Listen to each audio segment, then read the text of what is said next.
భాగంలో మనందరికి కూడా సండే స్కూల్ ఆ కాలం నుంచి మనందరూ తెలిసిన ఒక వాక్య భాగం మీద 5 రొట్టెలు గట్టిగా 5 రొట్టెలు 2 చేపలు అనేక వేల మందికి యేసుక్రీస్తు పంచారని మనం చిన్నప్పటి నుంచి నేర్చుకుంటున్నాం. మనం చూడండి, యేసయ్య ఒక చోట వాక్యానంట 3 దినాలు బోధించారంట. ఎన్ని దినాలు? 3 దినాలు అన్నపానం లేకుండా ప్రజలంట అలా కూర్చుండిపోయారంట. ఆయన మాటల్లో అంత శక్తి ఉంది, ఆయన మాటల్లో అంత గొప్పతనం ఉంది. యేసుక్రీస్తు మాటలు వింటుంటే ప్రజలంట గంటలు కాదంట రోజులు మర్చిపోయేవాళ్ళంట. ఏం మర్చిపోయేవాళ్ళు? గట్టిగా ఏం మర్చిపోయాడు? రోజులు మర్చిపోయేవాళ్ళంట.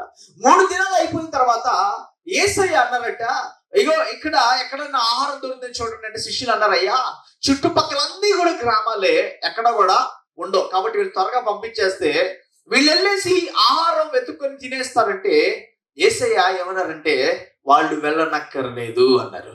ఏమన్నారు? గట్టిగా చెప్పండి, గట్టిగా ఏంటంట? మనకి దేవుడిచ్చే ఈరోజు వాక్యం ఏంటి తెలుసా? మీరు ఎవరి దగ్గర కూడా వెళ్ళనక్కర్లేదు. మీరు ప్రైజ్ లార్డ్. యేసుక్రీస్తునందున్న మహిమలో మన ప్రతి అవసరం ఏమవుతుందట? తీర్చబడుతుందట. Praise lord. ఆయన మహిమలో మనకి కావాల్సినవన్నీ కూడా దేవుడు దాచిపెట్టాడు. చెప్పండి, ఏం చేశాడు? ఏమండి ఇక్కడ చూడండి, ఒక్క చిన్న పాట్ లో ఎన్ని రంగుల రాళ్ళు ఉన్నాయి చూడండి. ఇక్కడ ఎన్ని రంగుల రాళ్ళు. ఏ రాయి కోసం మనం ఎక్కడ కూడా చెప్పండి, అన్ని రంగులు. చూడండి, యేసుక్రీస్తునందున్న మహిమలో అంట మన ప్రతి అవసరం అంట ఏమవుతుందంట? తీర్చు. అందుకని మనకి ఏం కావాలన్నా దేవుని దగ్గరికి వెళ్తే చాలు. Praise lord. ఎక్కడికి వెళ్తే చాలు? దేవుని దగ్గరికి వెళ్తే చాలు. ఇక్కడ చూడండి, అందుకని అంటాడు, ఇప్పుడు యేసయ్య అంటున్నారు మీరు ఎక్కడికి వెళ్ళనక్కర్లా, మీరు ఇక్కడ ఉన్న గ్రామాల్లోకి గట్టిగా వెళ్ళనక్కర్లా, చుట్టుపక్కల ప్రజల దగ్గరికి ఏం చేయక్కర్లా, మనమే ఇక్కడ ఆహారం పెడదామన్నారు. ప్రభా ఏంటి, మనం ఆహారం పెడదామా? ఎంతమంది ఉన్నారు చూసావా? వండడానికి కనీసం ఏమీ లేవు. ఇదో పెద్ద అరణ్యం. ఇదేంటిది? మన యేసయ్యకు ఉన్న గొప్పతనం ఏంటి తెలుసా? అరణ్యములో సహితం ఆహారం ఇవ్వగలిగిన దేవుడు. Praise lord. అరణ్యములో నీరు ఇవ్వగలిగిన దేవుడు. Praise lord. అరణ్యములో మన కోసం ద్వారాలు తెరవగలిగినటువంటి దేవుడు. ఒకవేళ ఈ రోజు అరణ్య జీవితం అయితే, మన జీవితం అయితే, మన కుటుంబం ఒకవేళ అరణ్యంగా మారిపోయి, ఎడారిగా మారిపోయి, ఇంట్లో అప్పులైపోయి, ఎవరికి ఏమి ఇంట్లో పిల్లలకి పెట్టలేని స్థితిలో ఒక అరణ్యంలో లేని కుటుంబం అంటే ఈ రోజు దేవుడు అంటున్నాడు, నేను దాంట్లో అద్భుతం చేయబోతున్నాను. హల్లెలూయా, హల్లెలూయా. కొన్ని ఇళ్ళు అరణ్యమైపోయినాయి. ఇంట్లో ఎవరికి తినడానికి లేని స్థితి, నీరు లేని స్థితి, తాగడానికి లేని స్థితి, ఒక అరణ్య జీవితం అయిపోతే దేవుడు అంటున్నాడు, ఇక్కడ నేను అద్భుతం చేయబోతున్నాను. Praise the lord. హల్లెలూయా. నాకు తెలిసిన ఒక పాస్టమ్మ గారు, ఆమె ఇల్లంతా ఒక అరణ్యం లాగా ఉండేదట. పిల్లలకి ఏమన్నా పెడదామంటే ఉండేది కాదట. పిల్లలకి ఏమన్నా మంచి ఆహార పదార్థాలు పెడదామంటే ఉండేది కదట. ఆమె స్వీట్ బండి పక్కన నుంచి వెళ్తూ ఆ వాసన చూసి అయ్యయ్యో నా పిల్లలకి స్వీట్లు కూడా పెట్టలేకపోతున్నానే. ఆమె బిర్యానీ షాప్ పక్కన నుంచి వెళ్తుంటే, హోటల్ పక్కన నుంచి వెళ్తుంటే ఆ వాసనకి అయ్యయ్యో నేను పెట్టలేకపోతున్నానే, నేను ఇది చేయలేకపోతున్నానే అని బాధపడుతుండేదట. కానీ ప్రార్థన చేసిన ప్రభా నా కుటుంబానికి మాత్రమే కాదు అనేక మందికి పెట్టేటట్టుగా దీవించారు. Praise the lord. ఎప్పుడు ఎవరు వచ్చినా నా ఇంటికి, ఏ అర్ధరాత్రి నా ఇంటికి వచ్చినా అనేక మందికి పెట్టే కుటుంబంగా నా కుటుంబాన్ని దీవించు ప్రభువాన్ని కన్నీరు గార్చి ప్రార్థన చేస్తే, నేను మాట చెప్పిన ఈరోజు వాళ్ళ వంట గదిలోకి వెళ్తే ఒక స్వీట్ షాప్ లాగా ఉంటుంది. Praise the lord. హల్లెలూయా. అర్ధరాత్రి రానివ్వండి, పగలు రానివ్వండి, ఎప్పుడన్నా రానివ్వండి, స్వీట్లు అయితే ఆ స్వీట్ షాప్ కూడా సరిపోదేమో. Praise lord. మేము కూడా ఒక్కొక్కసారి, ఎవరు కాదు మా పాస్టర్ గారు, మేము ఒక్కొక్కసారి వంట గదిలోకి ఏదైనా పని మీద వెళ్తే, ఏదైనా తీసుకురావడానికి అయితే గ్యాస్ తీసుకెళ్ళాలన్నా మొయ్యలేకపోతున్నానంటే గబగబా మేము వెళ్తే ఆ ఇల్లంతా స్వీట్లే, ఆ గదంతా స్వీట్లే. చూడండి, గమనించండి, ఎప్పుడు కూడా మనకి ఏదైతే లేదో, ఏదైతే మనం పొందుకోకుండామో, ఎదుటోళ్ళు ఏదైతే పొందుకున్నారో చూసి అసూయపడకూడదు. దేవుని పిల్లలకి దేవుడు ఒక కృప ఇచ్చింది తెలుసా? నువ్వు మోకాళ్ళు వేసి ప్రార్థన చేయి. Praise the lord. హల్లెలూయా. వాడికి బండి ఉంది నాకు లేదు, వాళ్ళకి కారు ఉంది నాకు లేదు, వాళ్ళకి ఇల్లు ఉంది నాకు లేదు, లేకపోతే వాళ్ళకి అది ఉంది నాకు లేదు, నా పిల్లలకి ఇది లేదు, వాళ్ళకి ఆస్తి చూసి అసూయపడదు. మనకి దేవుడు ఇచ్చిన కృపను తెలుసా, వారికంటే నేను గొప్పగా దీవిస్తా, వారికంటే గొప్పగా ఎందుకు ఇస్తా. కానీ అసూయ పడ్డావా ఉన్నది కూడా దేవుడు తీసేస్తాడు. కానీ దేవుడి మీద ఆధారపడితే నీకు లేని కూడా దేవుడు తీసుకొచ్చిస్తాడు. Praise the lord. అరణ్యములో ఆహారం లేదు, అరణ్యములో వారికి పెట్టడానికి ఏమీ లేదు. అక్కడంతా కూడా ఆ గడ్డి ఇసక తప్ప నీరు కూడా తాగడానికి లేదు. కానీ ఏసి అంటాడు, ఏమక్కర్లా, ఎక్కడికి వెళ్ళక్కర్లా, ఇక్కడే నేను అద్భుతం చేయబోతున్నా. హల్లెలూయా. అరణ్యములో అద్భుతాలు చేయగలిగిన దేవుడు మన దేవుడు. ఇశ్రాయేలు ప్రజల మధ్యలో అరణ్యములో అద్భుతాలు చేసిన దేవుడు. ఈ రోజు నీ కుటుంబం ఒక అరణ్యములాగా ఉండొచ్చు, నీ జీవితం ఒక అరణ్యములాగా ఉండొచ్చు, నీళ్ళు లేక ఎడారిగా ఎండిపోయిన స్థితిలో ఉండొచ్చు. కానీ ఎండిపోయిన దాంట్లో జీవ జలమును పుట్టించగలిగిన దేవుడు నా దేవుడు. హల్లెలూయా, హల్లెలూయా, హల్లెలూయా. విశ్వసించిన స్తోత్రాలు చెప్తూ శపథలు కొడుతూ దేవుని ఆరాధన చేద్దాం. ఓ హల్లెలూయా.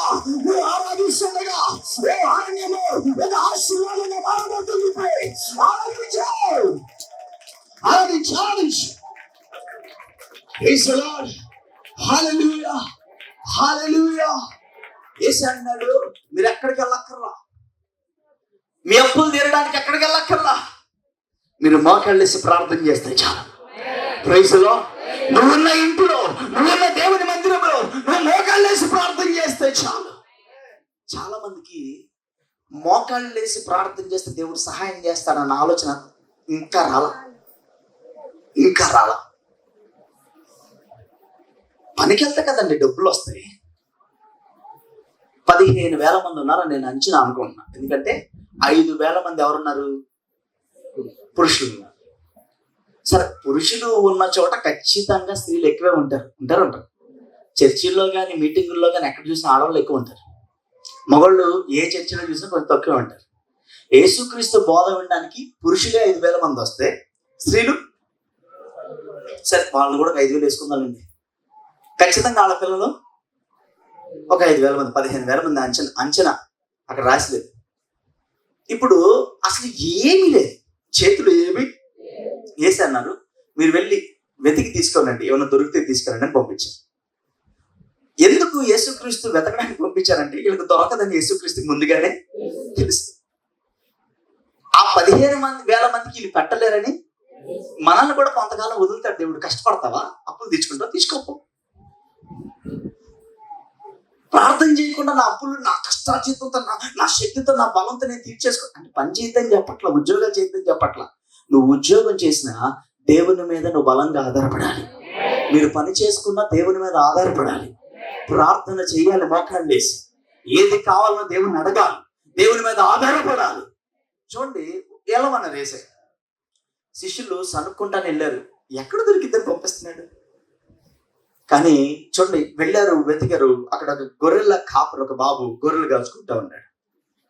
అయ్యా, ఇక్కడ ఆహారం దొరికిద్దా, చాలా మంది ఉన్నారు, నువ్వు ఇక్కడే గొర్రెలు కాస్తున్నావు కదా చాలా సంవత్సరాల నుంచి అనుకుంటా, ఏమైనా అవకాశం ఉందంటే, ఏమి దొరకదయ్యా, ఇది ఒక పెద్ద అరణ్యం, ఏమి దొరకదు.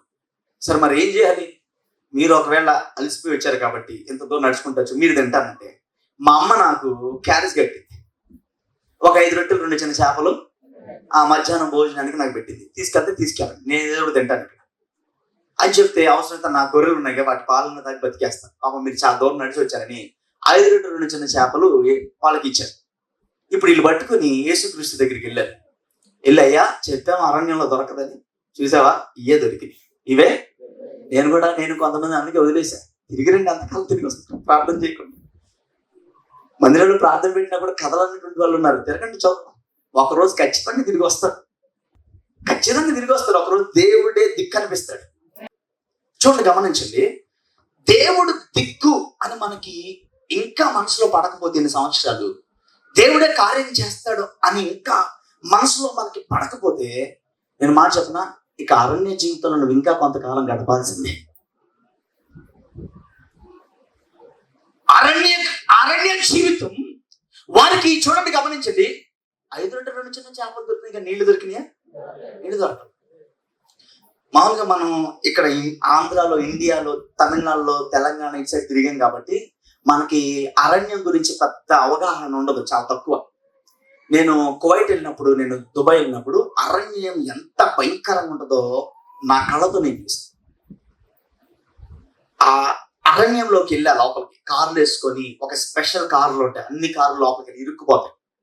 ఇసుక సుమారు ఇక్కడ నుంచి ఎంత ఎత్తు ఇసుక ఉంటుంది, చక్రాలు ఇరుక్కుపోతాయి.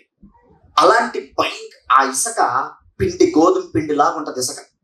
దాని మీద షూ తీసి కాలేస్తే మండిపోతాయి కాళ్ళు. అప్పుడు నేను వెళ్ళినప్పుడు, దుబాయ్ వెళ్ళినప్పుడు 49-50 డిగ్రీలు ఎండ. మనకి ఇప్పటి వరకు రాలేదనుకుంటున్నాను, నాకు తెలిసి 50 డిగ్రీలు. కువైట్ నేను వెళ్ళినప్పుడు 55 డిగ్రీలు ఎండ, ఇప్పటి వరకు మనకు రాలేదనుకుంటున్నాను నేను. అలాంటి భయంకరమైన ఎండలో, అలాంటి ఎడారి ప్రాంతంలో ఇసుకలో మనం కాలేస్తే మన స్థితి ఎలా ఉంటుందో ఒకసారి ఆలోచించండి. ఒకసారి నేను అప్పుడప్పుడు లిబిలి గొర్రెబందకి క్రాస్ చేస్తున్నప్పుడు నది ఎండాకాలం ఆ ఇసుక మీద కాలేస్తే నాకు అనిపిస్తుంది, ఈ డిగ్రీల ఎండకి ఇసుక ఇలా ఉంటే అసలు అరణ్యంలో ఆ రోజులు ఇశ్రాయేలు ప్రజలు ఎలా నడిచి ఉంటారు, ఎలాగ వాళ్ళు పాపం ఇబ్బంది పడి ఉంటారు. చూడండి, గమనించండి. ఆ ఎడారి జీవితంలో యేసయ్య పంపించారు, వెళ్ళి వెతుక్కోనండి, పోండి, దొరుకుతుంది చూడండి. కానీ యేసయ్య ముందే అన్నారు, మీరు వెళ్ళనక్కర్లేదు, మీరేం చేయక్కర్లేదు, వెళ్ళనక్కర్లేదు. చూడండి, అయితే ఇక్కడ గమనించండి. ఇప్పుడు వాళ్ళు అక్కడ ముందు ఒక ఇద్దరు వెళ్ళి శిష్యులు 5 రొట్టెలు 2 చిన్న చేపలు తీసుకొని వచ్చారు. అయ్యా ఇదే ఉందంటయ్యా, సమూహం అంతట్లో మేము తిరిగాం, ఈ పక్కనే తిరిగాం, ఇవే ఉన్నాయి. ఇప్పుడు చూడండి, 5 రొట్టెలు 2 చిన్న చేపలు 15,000 మంది పట్టగలరా? గట్టిగా ఆలోచన చేసి చెప్తారు. సండే స్కూల్ పిల్లలు కూడా చెప్తారు, పెట్టరు, అంతేనా? హలో, గట్టిగా ఖచ్చితంగా పెట్టలేరు. నేను మాట చెప్పనా, మీ కష్టం వస్తుంది చూసారా, మీ కష్టార్జితం, అది 5 రొట్టెలు 2 చిన్న చేపలు లాంటిది. దాంతో మీ ఇల్లు సాధ్యంగా గడవదు, గడపడం కూడా కష్టమే. అది ఈ 2023లో ఇంకా గట్టిగా చాలా కష్టం. అందుకని దేవుడు ఏమంటాడంటే, నీకు వచ్చేది 5 రొట్టెలు 2 చిన్న చేపలు లాంటిది, కానీ నా మీద ఆధారపడితే దాన్ని నేను 15,000 మంది పెట్టేటట్టుగా చేస్తాను. దేవుడి ఎజెండా ఏంటో తెలుసు, ఆయన ఇష్టం ఏంటో తెలుసు. హృదయంలో మనం ఆయన మీద ఆధారపడాలి. చిన్న విషయంలో అయినా ఆధారపడాలి, పెద్ద విషయంలో అయినా ఆధారపడాలి. చూడండి, ఇక్కడ చూడండి, గమనించండి. ఎప్పుడైతే 5 రొట్టెలు 2 చిన్న చేపలు యేసుక్రీస్తుకి ఇస్తే ఆయన అంటాడు, ఇది చాలు అని ఆకాశం వైపెట్టి కృతజ్ఞతాస్తుతులు చెల్లించి దాన్ని ఆశీర్వదించాడంట. దాన్ని ఆశీర్వదిస్తే విస్తారమైన చేపలు ఒకటి పంచుతుండి ఇంకోటి వస్తుందంట. Praise lord. పాత నిబంధనలో నూనె పొంగితే కొత్త నిబంధనలు 5 రొట్టెలు 2 చిన్న చేపలు పొంగిచ్చాడు దేవుడు. ప్రైజ్ లార్డ్, హల్లెలూయా. 12 గంపల ఒక్కరు పట్టుకున్నారు. ఇదిగో ఆ గంపల్లో ఆయన రాస్తున్నాడు, యేసుక్రీస్తు ప్రభువులు రాస్తున్నాడు, అవి ఆశీర్వదించబడుతున్నాయి. నేను ఒక మాట చెప్పనా, ఆదికాండము 1వ అధ్యాయం 2వ అధ్యాయంలో జీవరాశులు కలుగునుగాక అనగానే అనేక చేపలు సముద్రంలో కలిగినట్లుగా పేతురు వల వేస్తే ఇదిగో చేపలు వలలోకి వస్తాయన్నట్లుగా ఆయన చేప ఆశీర్వదించి, రొట్టెలు ఆశీర్వదించి అవి తీసిస్తుంటే గంపలు నిండిపోతున్నాయి. హల్లెలూయా. నేను ఒక మాట చెప్పనా, నీ కష్టార్జితంతో నువ్వు ఎన్ని సంవత్సరాలు దీవించబడలేవు.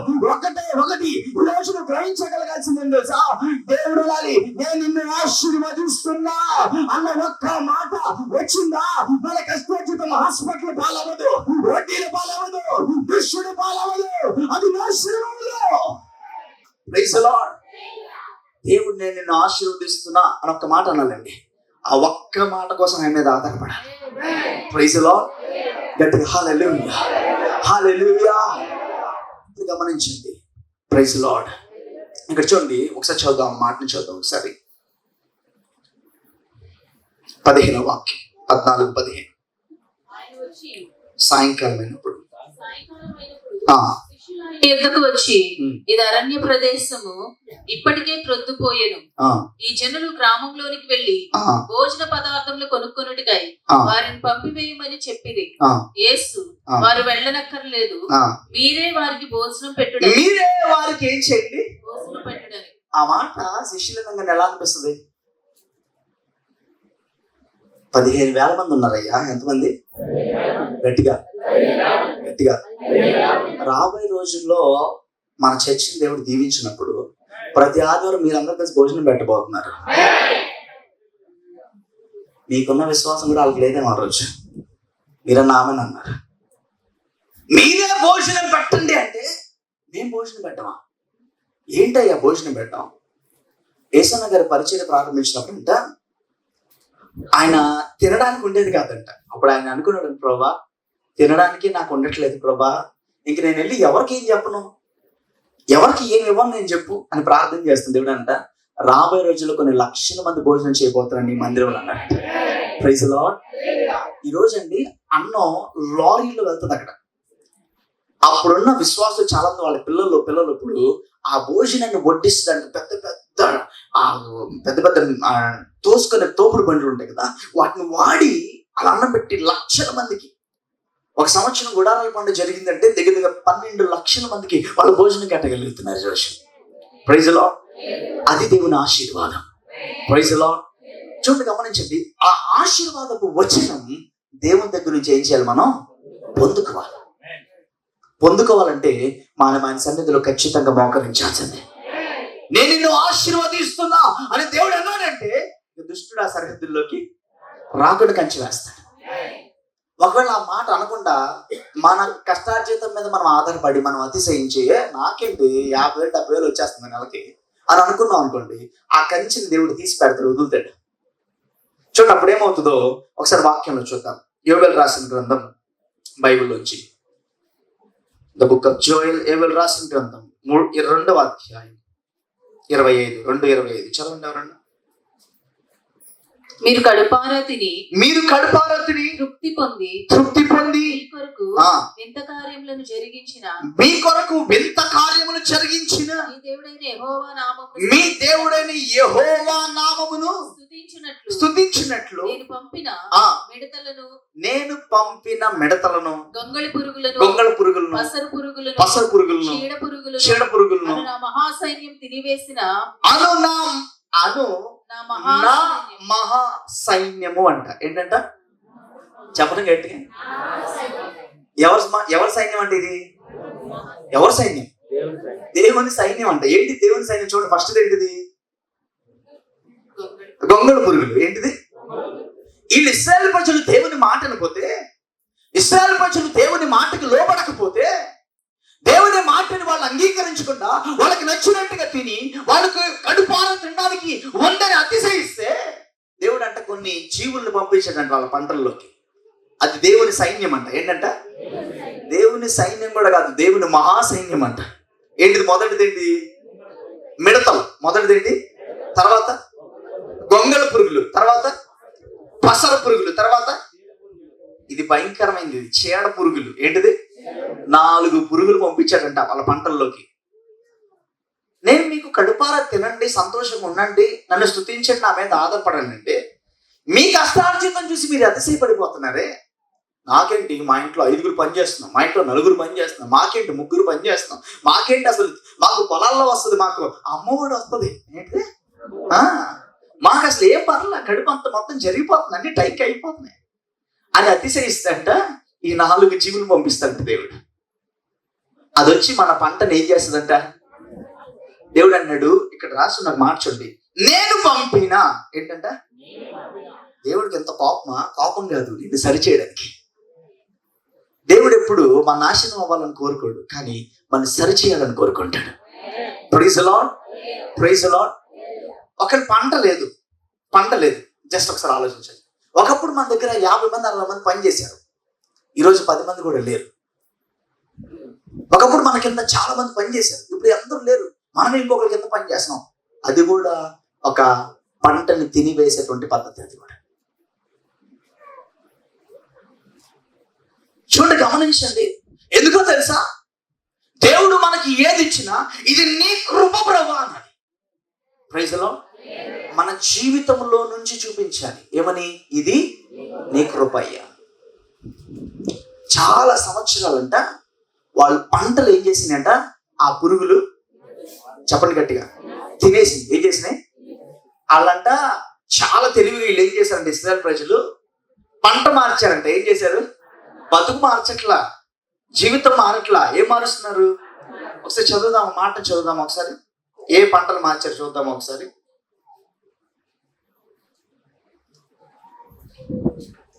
హగ్గై రాసిన గ్రంథం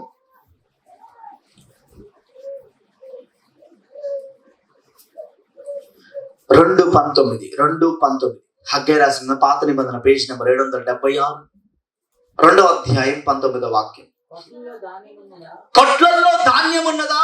చెట్లైనను, ఆ, అంజూరపు చెట్లైనను, ఆ, దానిమ్మ చెట్లైనను, ఆ, ఒలీవ చెట్లైనను ఆ.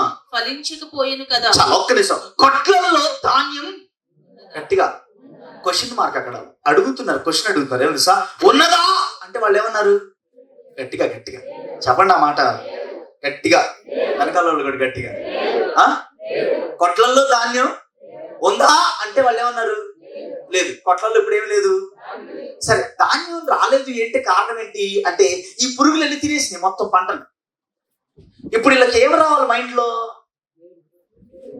ప్రభా, మేమేమైనా తప్పు చేస్తున్నా క్షమించాయా, మేము నీ దగ్గర నుంచి నిజమే దూరం అయిపోయాం, నీ దగ్గరికి వస్తాం. ఆదివారం భక్తి చేయకుండా ప్రతి క్షణం మాకు సమయం దొరికినప్పుడల్లా ప్రార్థనలోను, మందిరంలోను, ఇంట్లో కూడా ప్రార్థనలు గడుపుతాం ప్రభా, జాగ్రత్తగా ఉంటాం. విగ్రహారాధన వైపు వెళ్ళాం, ఆచార భక్తి వైపు వెళ్ళాం, డీజేల వైపు వెళ్ళాం, తాగడానికి వెళ్ళాం, సినిమాలకు వెళ్ళాం, జాగ్రత్తగా ఉంటాం అని సమర్పించుకొని వాళ్ళు దేవుని వైపు తిరిగి వచ్చుంటే నెక్స్ట్ వాళ్ళ పంట దీవించబడేది. కానీ వీళ్ళు ఏం చేశారు తెలుసా? జీవితం మార్చుకోకుండా, ఏంటిది గట్టిగా గట్టిగా గట్టిగా తెలివితేటలు మార్చుకోకుండా, బుద్ధి మార్చుకోకుండా పంట మార్చారంట. ఏం మార్చారు? ఫస్ట్ ఏ పంట? ధాన్యం వేశారు, లేదు. తర్వాత ఏంటిది? గట్టిగా ద్రాక్ష చెట్లు. ఏంటి? ద్రాక్ష వేశారు. ద్రాక్ష వేస్తే మరి ఆల్రెడీ ఆ 4 పురుగులు అక్కడ ఉన్నాయి కదా. ఎన్ని? హలో, ఉన్నాయిగా. ముందు అది పోవాలంటే ఎవరు చెప్పాలి? వెళ్ళిపోమని. ఆ పంట తినమాకడని ఎవరు చెప్పాలి? ఆ పంట నా బిడ్డలది, నాది, నేను ఆస్వాదించాను, మీరు ముట్టుకోమాకడని ఆయన మహాసైన్యానికి చెప్పాలి. ఇప్పుడు వీళ్ళు ఏం చేశారు? తెలివిగా మనిషిని జ్ఞానం దేవుని దృష్టికి వెరితనం. ఎప్పుడన్నా కూడా నువ్వు ఆత్మీయమైన జ్ఞానం వాడితే ఆశీర్వాదం. నా జ్ఞానం, నా తెలివితేటలు, నాకంతా తెలుసని మనిషిని జ్ఞానం వాడితే అది దేవుని దృష్టిలో అంటాడు. 1 కొరింథీ రాసిన పత్రికలో ఇహలోక సంబంధమైన జ్ఞానము దేవుని దృష్టికి వెర్రితనం అంటాడు. ఇప్పుడు చూడండి, వీళ్ళు పంట మార్చి ద్రాక్ష చెట్లు వేశారు. ఏంటి? హలో, ఈ మహాసైన్యానికి ఉన్న గొప్పతనం ఏంటి తెలుసా? ఏ పంటను పాడు చేయగలం. హలో గట్టిగా, ఏ పంట అయినా పాడు చేయగలం. చూసే అన్ని దేవుడు ఏం చేసి, ప్రభా పంట మార్చారయ్యా అని పురుగులు కూడా ఎవరితో చెప్పినాయి? జీవరాశులు, పక్షులు అన్ని దేవుని స్తుతిస్తాయి బైబిల్లో రాసింది. నమ్మిన వాళ్ళు ఆమె చెప్పండి. Praise the lord. ఖచ్చితంగా ఉదయాన్నే లేచంట పక్షులు వాటి స్వరాలతో దేవుని ఏం చేస్తున్నాయి? గట్టిగా గట్టిగా. ఈ సౌండ్ కాదు, ఇంతమందికి ఇంకా రావాలి, స్తుతిస్తాయి. ఇప్పుడు పురుగులను దేవుని వైపు చూస్తే అక్కడే ఉండండి అన్నట్టు దేవుడు. వాళ్ళు తెలివిగా నాకంటే తెలివి వాడదామని చెప్పి వాళ్ళు పంట మార్చారు. వాళ్ళ జీవితం మార్చుకోవట్లా, వాళ్ళ పద్ధతి మార్చుకోవట్లా, వాళ్ళ ఆలోచనలు మార్చుకోవట్లా. ద్రాక్ష చెట్లు మళ్ళీ పంట వేశారండి, మళ్ళీ అవి తినేసింది. మళ్ళీ కూడా ఏం చేసినాయి? తినేసింది. మళ్ళీ వాళ్ళని ఇదేంటి పంట మార్చిన మళ్ళీ ఒకవేళ ఆ నేల ప్రాబ్లం అనుకున్నారు వాళ్ళు. ఏ ప్రాబ్లం? ఆ నేల ప్రాబ్లం కాదు, ఈ నేల ప్రాబ్లం. ఆ నేల బాగానే ఉంది, ఏ పంట వేసినా సమృద్ధిగా వస్తుంది. ప్రాబ్లం అంతా ఈ హృదయంలో మొత్తం పాడైపోయింది. వాళ్ళు దేవునికి దూరం అయిపోయి ఈరోజు వాక్యం వింటున్న మనం ఎవరన్నా మన అప్పులు తీరాలంటే ముందు బాగుపడాల్సింది మన జీవితం, మన హృదయం బాగుపడాలి. Praise the lord. హల్లెలూయా. అన్యాయమైన వడ్డీ వ్యాపారం చేస్తే దాని అర్థం తెలుసా? హృదయం పాడైపోయిందని అన్నారు. అన్యాయమైన వడ్డీ వ్యాపారం. నేను మాట చెప్పిన, వడ్డీ వ్యాపారం చేసే వాళ్ళ జీవితంలో మెతుకులు కూడా మిగల్చుకొని చేస్తాడు దేవుడు. నువ్వు ఏదన్నా కష్టంలో ఉంటే అప్పు ఇవ్వు, తప్పులేదు, కానీ వడ్డీకి ఇవ్వ మాకు. మా ఊరు అంతా అంతేనండి. మీ ఊరు వేరండి, మా చర్చి దేవుని వాక్యం వేరండి. ఆ శాపం పిల్లల మీదకి రాకముందే అది ఆపేయాలి. ఉన్న దాంట్లో సంతృప్తి పడు, దేవుడు దీవిస్తాడు. ఉన్న దాంట్లో సంతృప్తిగా దేవుని స్తుతించి తిను, ఆశీర్వదిస్తాడు ఆయన. ఎంతో మంది వడ్డీ వ్యాపారం చేసి వాళ్ళని అన్యాయంగా, వాళ్ళు డబ్బులు ఇవ్వకపోతే తిరిగి అన్యాయంగా మాట్లాడి వాళ్ళ ఉసురు తగిలి ఎంతో మంది నాశనం అయిపోయిన వాళ్ళు ఉన్నారు. ఇక్కడ చూడండి, గమనించండి. ఇప్పుడు ఈ పంటని పాడు చేస్తుంటే పంటని మార్చారు కానీ ద్రాక్ష చెట్లు వేశారు కానీ హృదయం. సరే, నెక్స్ట్ ఏ పంట వేశారు చూద్దాం ఒకసారి. అంజూరం వేశారు. ఏంటి? గట్టిగా. అంజూరం చాలా వరకు కూడా పురుగులు పాడు చేయవు. పాడు చేసినా కూడా ఈ విత్తనాలు 5 ఉంటాయి తప్ప పైనంతా మిగిలిపోద్దని వాళ్ళ ప్లాన్, వాళ్ళ ఆలోచన. మళ్ళీ పురుగులు చూసినాయి. ప్రభా ఏంటి వచ్చేయమంటావా? వద్దు, ఇంకా టైం ఉంది, ఉన్నాను అక్కడే ఉండండి. మీకు చిన్న పిల్లలకి అర్థమయ్యేటట్టు చెప్తున్నాను. ఇంకా ఈ వాక్యం మీకు అర్థం కాకపోతే ఇంకా మీరే బాధ్యత దానికి. హృదయం మార్చుకోవాలని దేవుడు చెప్తుంటే హృదయాన్ని మార్చుకోకుండా పంటని వాళ్ళు తెలివిగా దేవునికి విరోధంగా చేస్తున్నారు వాళ్ళు. సరే, రైట్, దేవుడు చూశాడు. మళ్ళీ అంజూరపు పంటను కూడా అవి చీడ పురుగు ఒకటి ఉంది చూసారా, అదొక్కటి చాలు. సరే, తర్వాత మళ్ళీ ఏం పంట మార్చారు చూడండి ఒకసారి. దానిమ్మ చెట్లు. ఏంటి? గట్టిగా. దానిమ్మ చెట్లు. తర్వాత ఏం చేశారు? తర్వాత ఒలీవ చెట్లు. ఏంటి?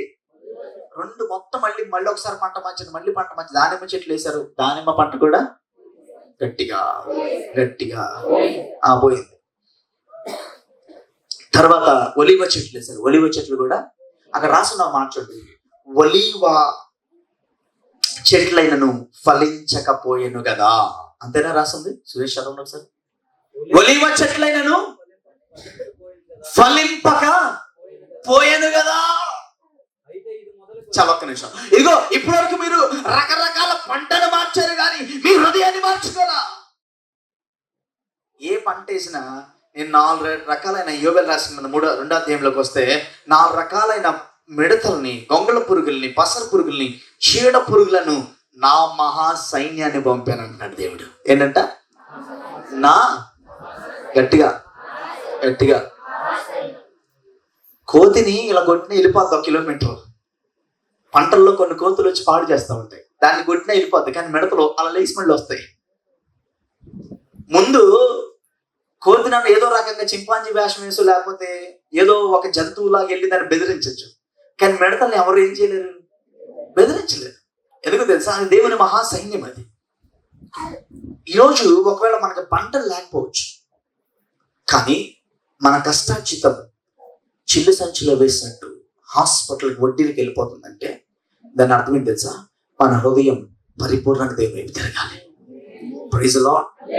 మనకి నచ్చినటువంటి బోధ కాదు, మనకి నచ్చినటువంటి భక్తి చేసుకోవడం కాదు, దేవుడు చెప్పిన భక్తి చేయాలి. దేవుడు నేర్పించిన భక్తిలోకి మనం రావాలి. Praise the lord. ఎప్పుడు ఎదుటి మీద నిందలు వేసుకుంటా వాళ్ళలాగా వీళ్ళలాగా, వాళ్ళ కుటుంబం అలాగా వీళ్ళ కుటుంబం ఇలాగా అని హృదయంలో ఒక చెడు పెట్టేసుకున్నాం చూసారా? ఆ చెడు పోవాలి. ఎంత పాపినైనా నువ్వు ప్రేమించే మనసు రావాలి. అప్పుడే నీ ఇంట్లో ఆ పురుగుల్ని దేవుడు గద్దిస్తాడు. Praise the lord. ఇక్కడ పంటకి పురుగులు పడితే ఈరోజు మన హృదయానికి ఒక పురుగు పట్టుంది. దుష్టుడు ఏం చేస్తున్నాడు తెలుసా? మన హృదయంలో విషాన్ని పెడుతున్నాడు, మన హృదయంలో అన్యాయమైన కార్యాలు పెడుతున్నాడు, మన హృదయంలో ఎదుటి వాళ్ళ మీద ద్వేషం పెడుతున్నాడు. దేవుడు అన్నాడు, అక్కడ క్లీన్ అవ్వాలి ముందు. ఇక్కడ క్లీన్ అయితే నీ ఇల్లు క్లీన్ అయిపోయినట్టే, ఇక్కడ క్లీన్ అయితే నీ లాష్ శుద్ధించబడిపోయినట్టే. Praise the lord. ఇక్కడ చూడండి, గమనించండి.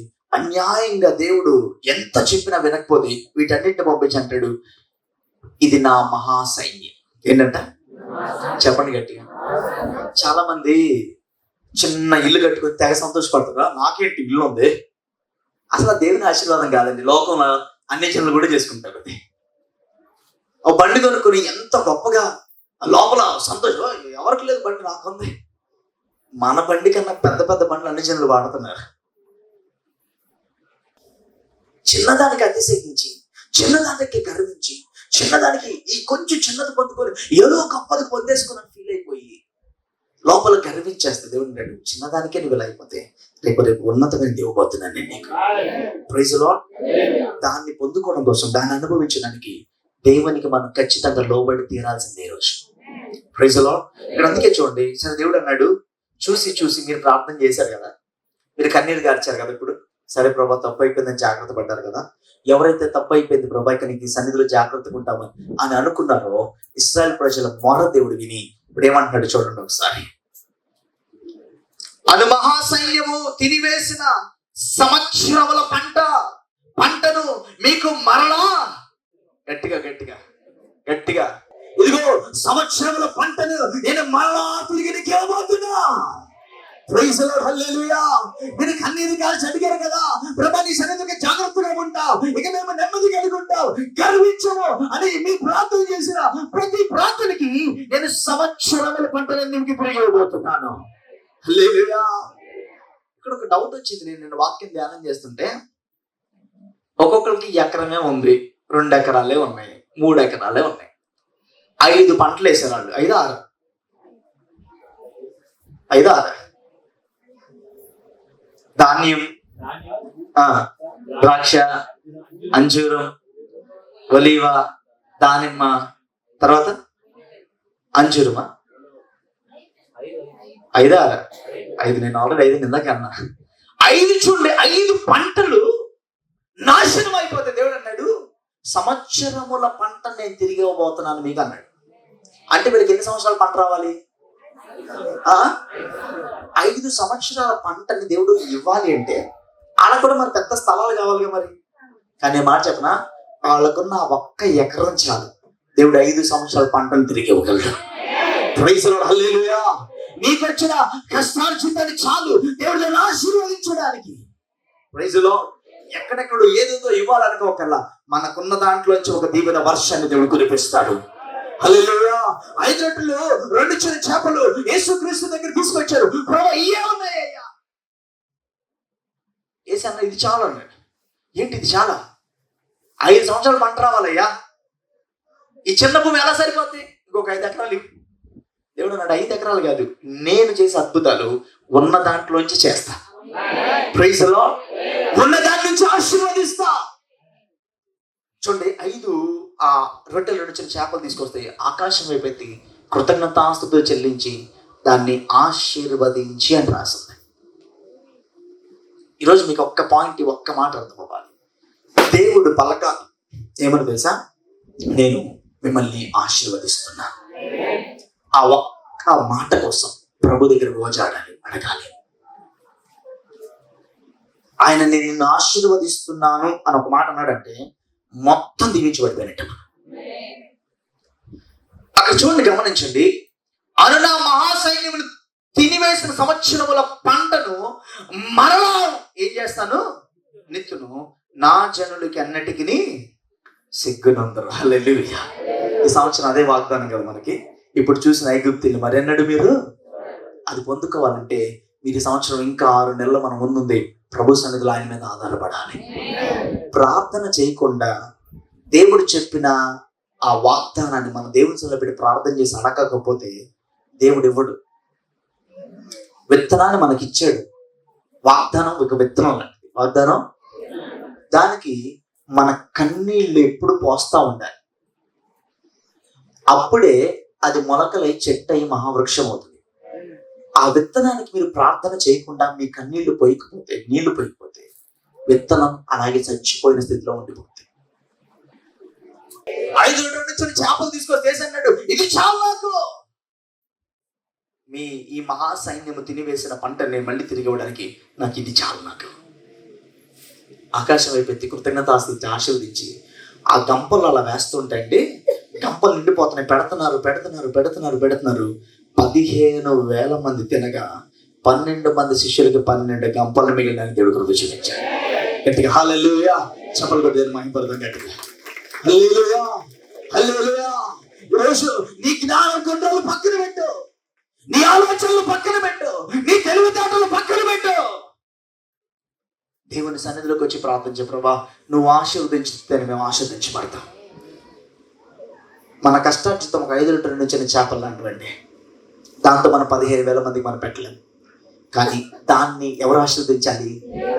దేవుడు ఆశీర్వదించాలి. ఆశీర్వదిస్తేనే మనకు ఆశీర్వాదం. ఎప్పుడు ఆస్వాదిస్తాడు? మొదట మన పరిశుద్ధతని కాపాడుకోవాలి, రెండోది ఆయన మీద ఆధారపడాలి, ప్రార్థన చేయాలి, దేవుని సన్నిధిలో మనం నమ్మకంగా ఏం చేయాలి? ఉండాలి. అప్పుడే మన పంటని మళ్ళీ తిరిగి దేవుడు ఏం చేస్తాడు? ఇస్తాడు. తల్ల వంచుదాం, ప్రార్థన చేసుకుందాం.